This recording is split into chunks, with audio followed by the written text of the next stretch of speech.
नमस्कार दोस्तों, मैं राम कुमार यादव एजुकेशन क्लासेस रामू में आपका स्वागत करता हूं। दोस्तों, आज मैं जो हिस्ट्री मैंने स्टार्ट किया था उसका मैं दूसरा पार्ट लेकर आ गया हूं, यानी कि सिंधु घाटी की सभ्यता जब हम पढ़ रहे थे उसका आज हमारा दूसरा पार्ट है सिंधु घाटी की सभ्यता। ठीक, हम विशेषता पढ़ रहे थे पिछली वीडियो में लास्ट में। तो विशेषता से एक टॉपिक मैंने बताया था कि विस्तार के बारे में हम आपको बताऊंगा कि सिंधु घाटी सभ्यता का विस्तार कैसे हुआ, मैप के आधार पर बताऊंगा। तो चलिए दोस्त, अगर आप किसी भी भर्ती की तैयारी करते हैं तो ये वीडियो आपको महत्वपूर्ण होगा अगर आपके सिलेबस में अगर हिस्ट्री का टॉपिक होगा तो देखिए, हमने पिछली वीडियो में सिंधु घाटी के बारे में बात किया था कि सिंधु घाटी का काल, सिंधु घाटी की खोज, सिंधु घाटी के जो उद्भव के क्षेत्र हैं उसके बारे में बात किया था और कुछ विशेषताओं के बारे में बताया था। उसमें से एक विशेषता थी विस्तृत सिंधु घाटी की सभ्यता जो है विस्तृत सभ्यता थी। ठीक, उसी विस्तृत सभ्यता को विस्तार के माध्यम से आपको मैप के आधार पर बताऊंगा कि कहां से कहां तक सिंधु घाटी की सभ्यता का विस्तार हुआ है। तो अब देखिए, समझिए थोड़ा चीजें। सिंधु घाटी की सभ्यता की अगर हम बात करें तो सिंधु घाटी की सभ्यता जो मिस्र की सभ्यता, अफ्रीका में जो मिस्र की सभ्यता है, नील नदी की सभ्यता जिसको हम कहते हैं, नील नदी के किनारे बसी हुई है, और मेसोपोटामिया की सभ्यता, ईरान की सभ्यता, उन दो सभ्यताओं से मिलाकर, जैसे अगर हम नील नदी की सभ्यता की अगर बात करें और मेसोपोटामिया की सभ्यता और सिंधु घाटी की सभ्यता, तो जो सिंधु घाटी की सभ्यता थी वह नील नदी की सभ्यता और मेसोपोटामिया की सभ्यता को मिलाकर इस सभ्यता से 12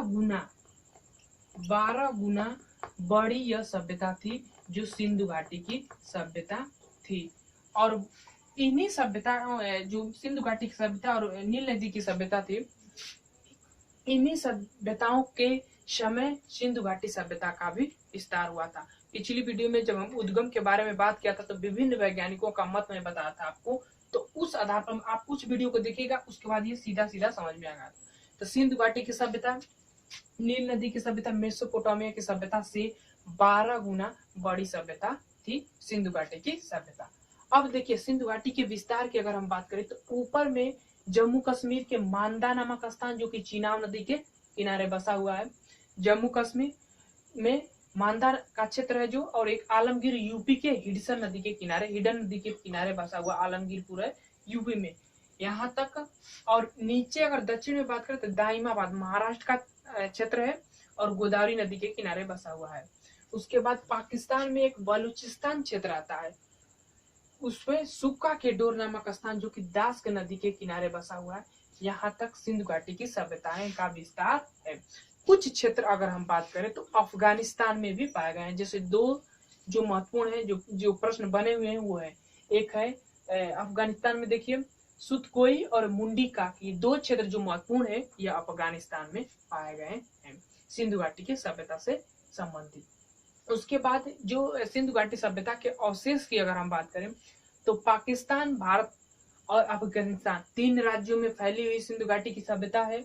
और सबसे ज्यादा खोज जो है भारत में 900 से ज्यादा स्थानों की खोज हुई है सिंधु घाटी से रिलेटेड। पाकिस्तान में भी कुछ हुए हैं क्षेत्र और अफगानिस्तान में भी हुए हैं।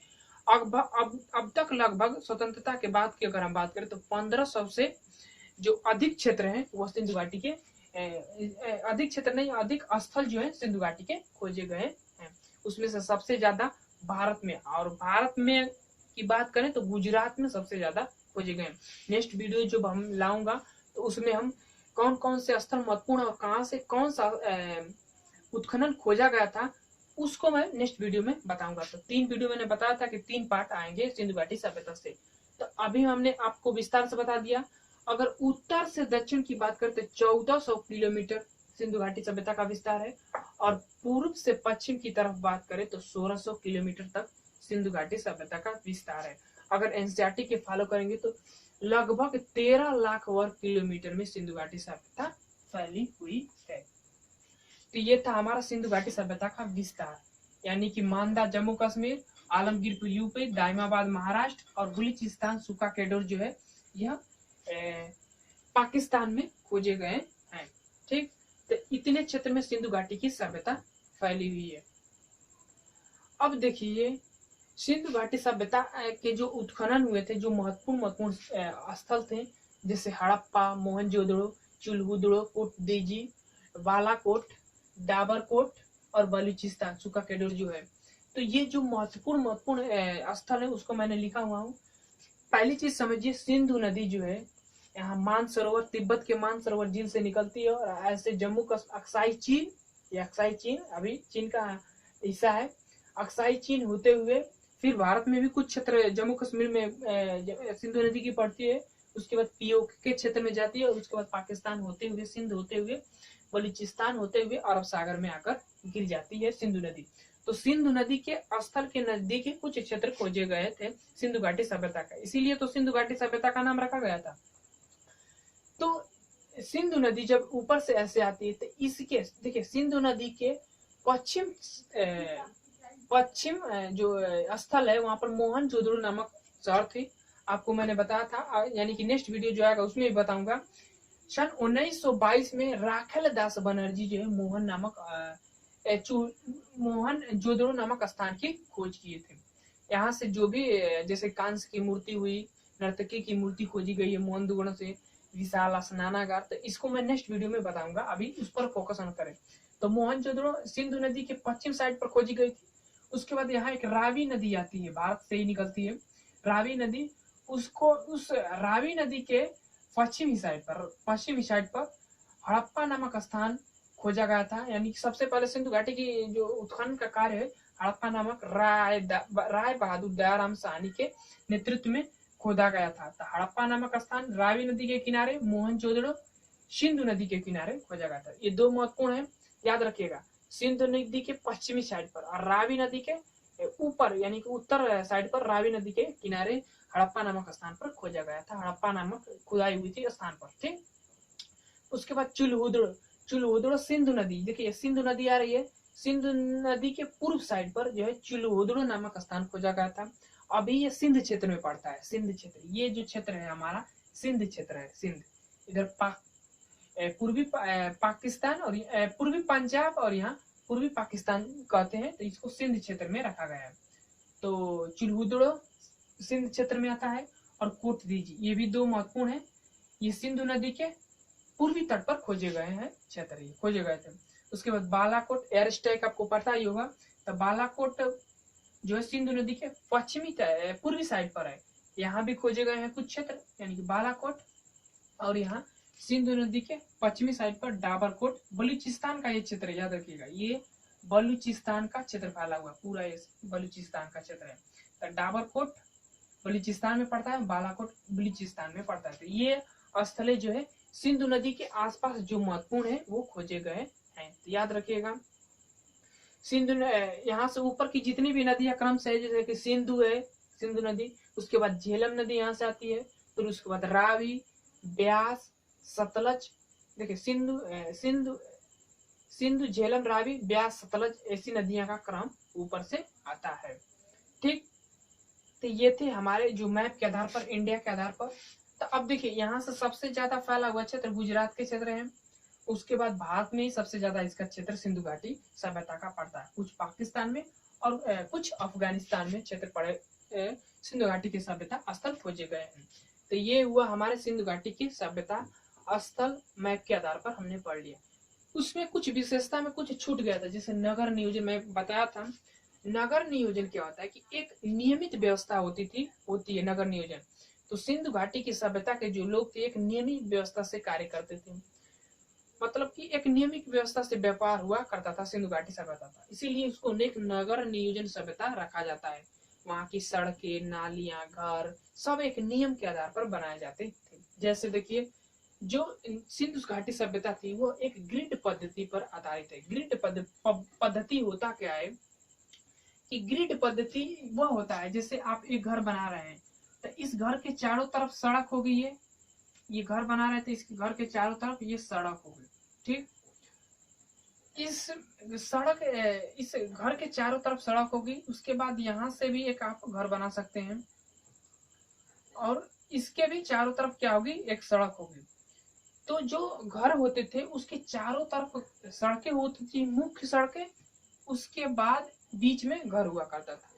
ठीक, घर में जो ईंट होते थे वो बाहरी क्षेत्र, जैसे कि ये अगर आप दीवार बना रहे हैं तो इस बाहरी क्षेत्र में कच्चे ईंट का प्रयोग करते थे, और ये जो मुख्य घर का दीवार होती थी उसको पक्के ईंट से घर बनाए जाते थे। तो इसी आधार पर इस जो सिंधु घाटी की सभ्यता है उसको ग्रिड पद्धति आधारित सभ्यता कही जाती है, सिंधु घाटी की सभ्यता पर। सिंधु घाटी सभ्यता की एक और भी बहुत महत्वपूर्ण विशेषता है कि शहर दो भागों में बटे थे, मतलब जो शहर होते थे सिंधु घाटी का सभ्यता के वो दो भागों में बटे होते थे, एक पूर्वी शहर और एक पश्चिमी शहर। पूर्वी शहर में गरीब लोग रहा करते थे और पश्चिमी शहर में अमीर लोग रहा करते थे। तो ये महत्वपूर्ण है, याद रखिएगा। अगर हम सड़कें की बात करें सिंधु घाटी सभ्यता की सड़कें, तो एक मुख्य सड़क होती थी जो 10 मीटर तक चौड़ी हुआ करती थी, और एक गली की सड़क होती थी जो 3 से 4 किलोमीटर चौड़ी हुआ करती थी। उसके बाद जो घर के दरवाजे हुए करते थे मुख्य सड़क की तरफ न और नहीं खुलते थे, मतलब कि जो घर के दरवाजे हुआ करते थे वह मुख्य सड़क की तरफ नहीं खुलते थे, वो छोटी गली जो होती थी उस साइड जो है ये दरवाजे खुला करते थे सिंधु घाटी सभ्यता के जो भी घर बनाए जाते थे उसके दरवाजे। अभी ये किस कारण करते थे, ये तो इसमें भी मतभेद है कि कोई कहता है कि जो सड़कें के धूल कण होते हैं उसके बचने के लिए इससे जो दरवाजे है वो मुख्य गली की तरफ खोला करते थे। तो इसमें कई बातें हैं, लेकिन जो मुख्य ये इम्पोर्टेंट चीज है कि जो दरवाजे हैं वो मुख्य सड़क की तरफ सिंधु घाटी सभ्यता के नहीं खुला करते थे। उसके बाद अगर कुएं की बात करें तो पानी कुएं से भी आ करते थे। उसके बाद कुएं जल से निकले के लिए नालियों की व्यवस्था की गई थी।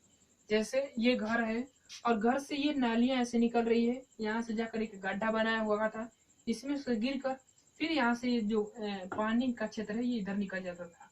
तो जो नालियां हुआ करती थी घर के, तो कचरा यहाँ से ले जाती थी, ऐसे ले जाकर इस गड्ढे में पैक कर देती थी, मतलब इस गड्ढे में जो मट्टियां होती थी वो भट जाती थी, उसके बाद जो पानी है ऊपर ऊपर होकर इधर बाहर निकल जाता था।